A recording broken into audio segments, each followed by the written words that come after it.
Naše maminka v 70. letech založila tuhle firmu a my se sestrou jsme sem chodili na fabriku a na to obě dvě moc vzpomínáme, protože pro nás to byl zážitek.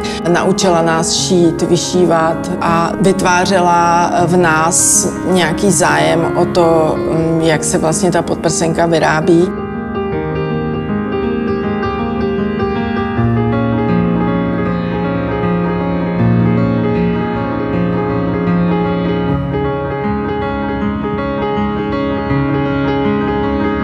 Když jsem se v 90. letech stala ředitelkou Tyma, tak jsem se snažila o to pomoct ženám. V té době na trhu bylo pár velikostí spodního prádla.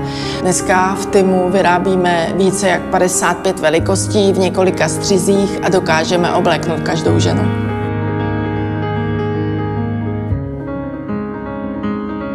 Kromě spodního prádla, které navrhujeme 3krát ročně, vyrábíme kolekci plavek a nočního prádla.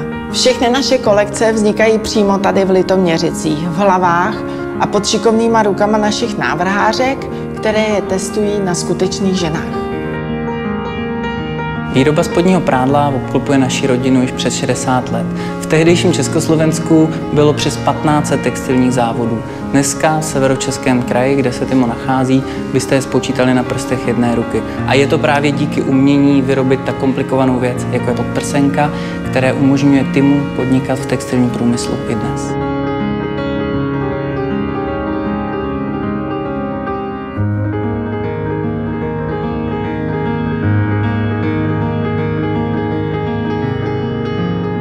Výrobou perfektní podprsenky naše práce nekončí. Na každé z 23 prodejen Tymo nabízíme brafittingy, kde naše stylistky napomáhají zákaznicím při výběru té správné velikosti. Obdobnou službu lze nalézt i na našich webových stránkách v podobě Tymometru.